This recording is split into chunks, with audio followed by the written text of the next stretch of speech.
Samuel Beckett, A Brief Biography. Samuel Beckett was an Irish playwright, novelist, poet, short story writer, theatre director, and literary translator, who is considered one of the last modernist writers. Beckett's work offers a bleak, impoverished, and tragicomic view of experience and existence. He is also regarded as one of the key figures in the theatre of the absurd, a term used for plays of absurdist fiction and for the style of theatre the plays represent. Such plays usually focus on ideas such as existentialism. In this biography, we will take a brief look at the life of Samuel Beckett. Samuel Beckett was born on 13 April 1906, in Dublin.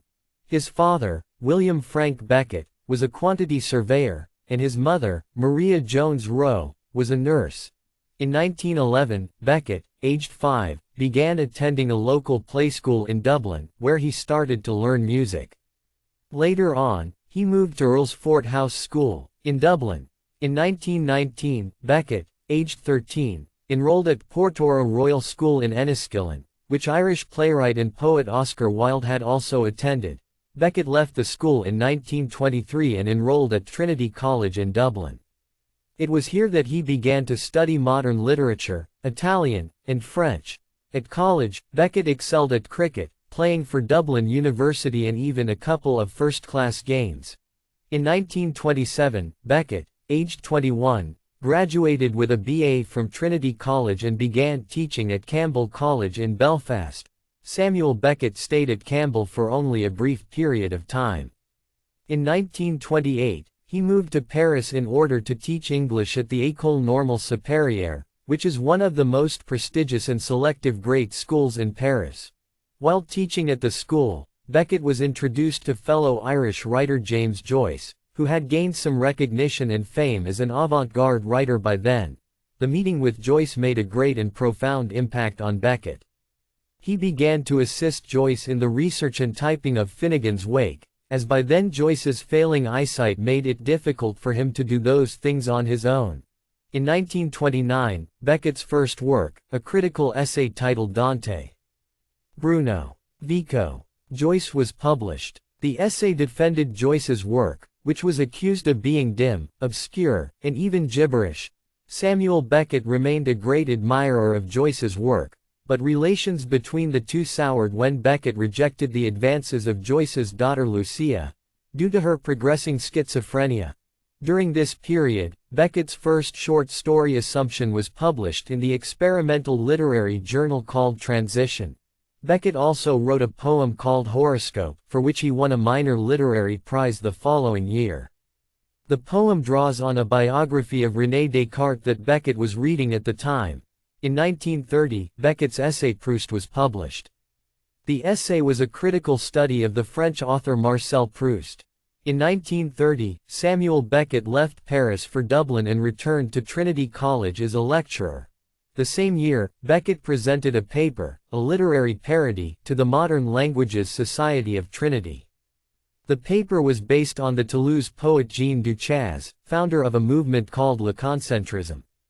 Neither the poet nor the movement really existed. In late 1931, Beckett resigned from Trinity College, bringing an end to his brief academic career. After leaving Trinity in 1931, Samuel Beckett began traveling throughout Europe. Following his father's death, Beckett spent some time in London and began his 2 years treatment with influential English psychoanalyst Dr. Wilfred Bion. Aspects of this became evident in Beckett's subsequent works such as What and Waiting for Godot. In 1932, while living in Paris, Samuel Beckett wrote his first novel Dream of Fair to Middling Women.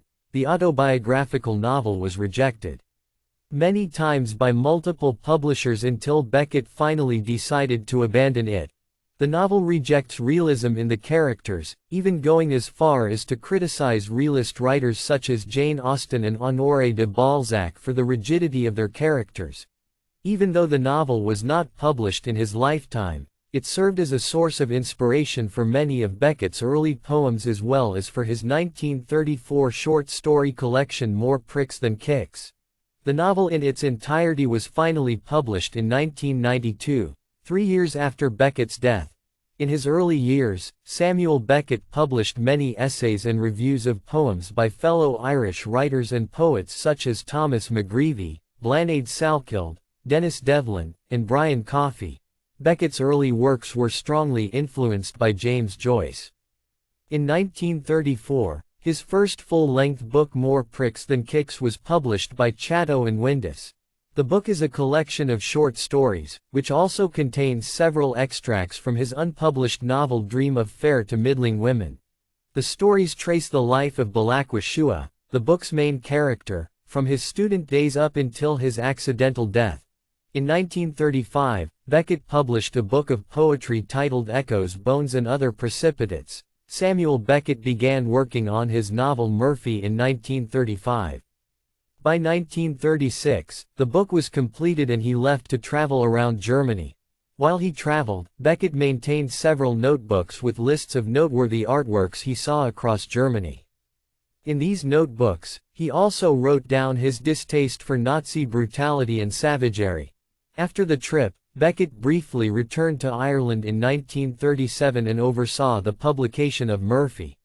After many rejections, the novel was finally published in 1938 by Routledge, on the recommendation of Jack Butler Yeats, an Irish artist and the brother of W. B. Yeats. The novel is an avant-garde work of literature and Beckett's second published prose work.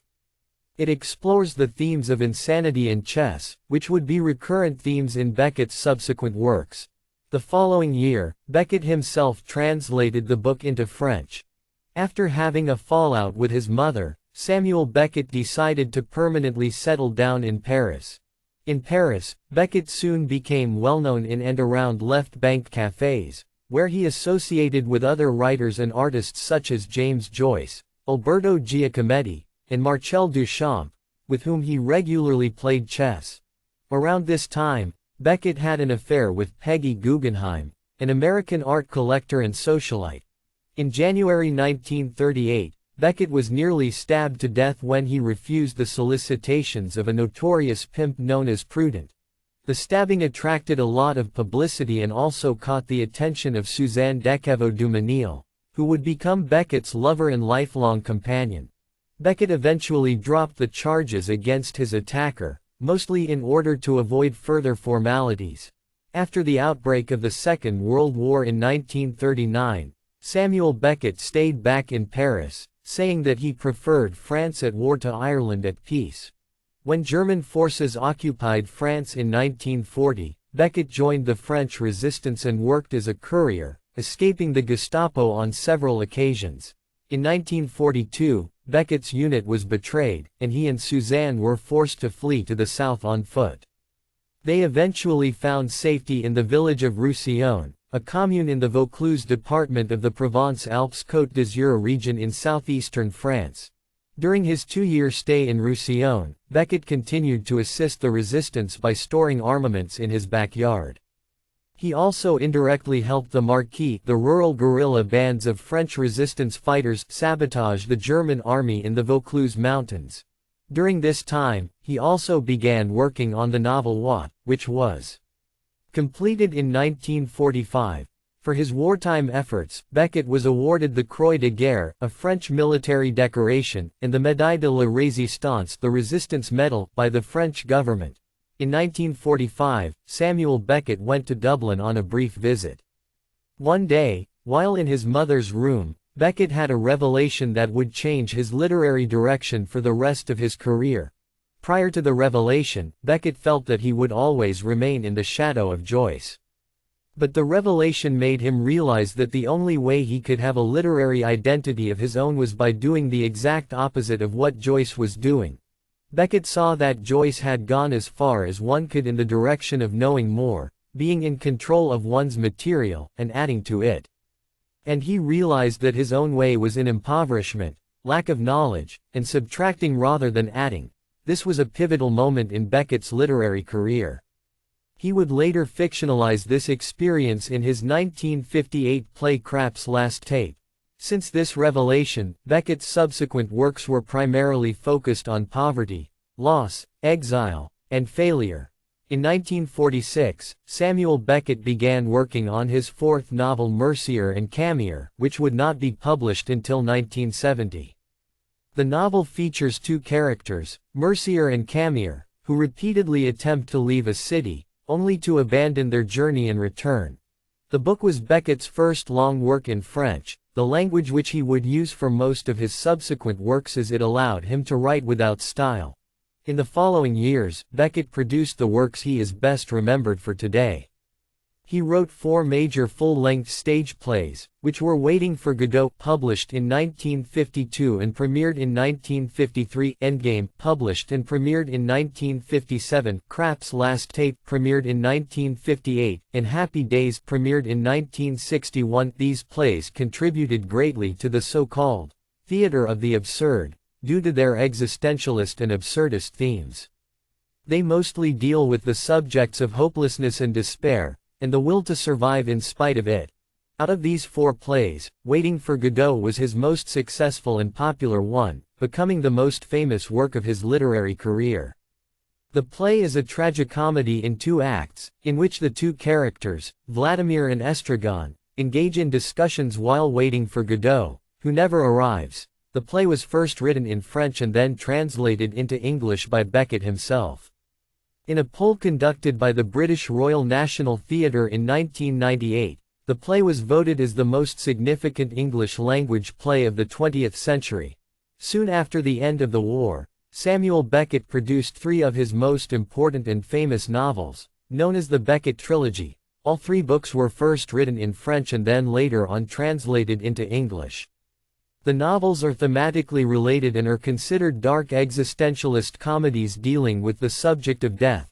The first novel, Malloy, published in 1951, has many characteristics of a conventional novel, such as plot, movement, time, and place.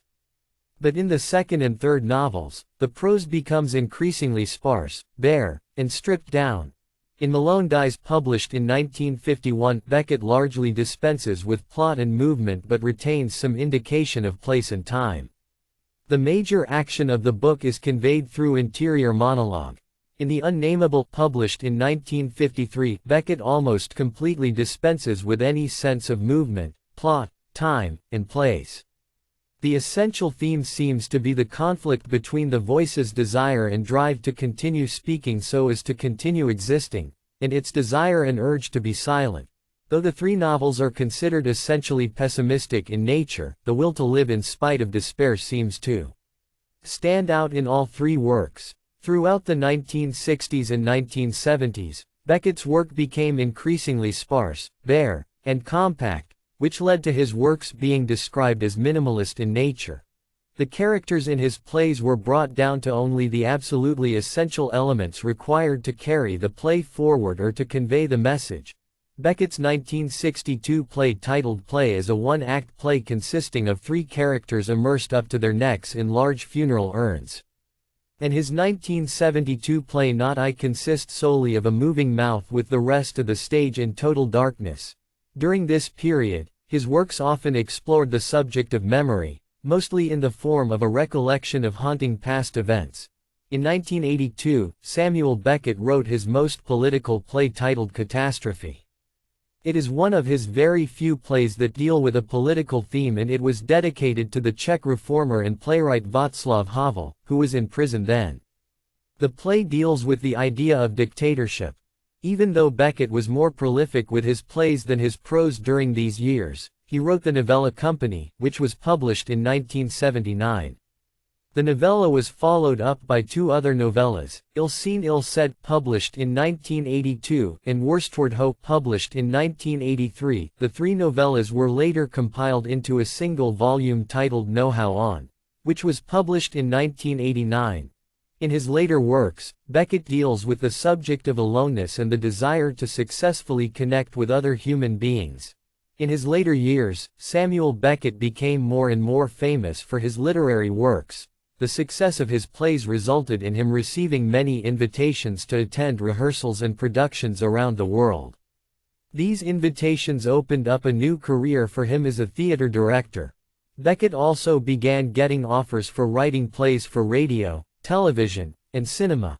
From the late 1950s onward, he began a relationship with Barbara Bray, an English translator, critic, and script editor for the BBC. His relationship with her would last for the rest of his life, and in 1961, Beckett married Suzanne in a secret civil ceremony in England. In October of 1969, Beckett was awarded the Nobel Prize in Literature. His fame grew, and he began to receive more requests for interviews. But he seldom agreed to give any. Beckett often met with other writers, artists, scholars, and admirers with whom he freely discussed his work and the process behind it. In his final days, Beckett suffered from emphysema, a type of lung disease characterized by long-term respiratory symptoms and possibly even Parkinson's disease. He was mostly confined to a nursing home and a hospital. Samuel Beckett died on the 22nd of December 1989. The same year, on the 17th of July, Suzanne passed away. The two of them were interred together in the Montparnasse Cemetery in Paris, sharing a simple granite gravestone. Samuel Beckett is regarded as one of the last great modernist writers. He is also one of the most studied, discussed, and revered writers of the 20th century. His works have inspired a critical industry that rivals the one inspired by James Joyce.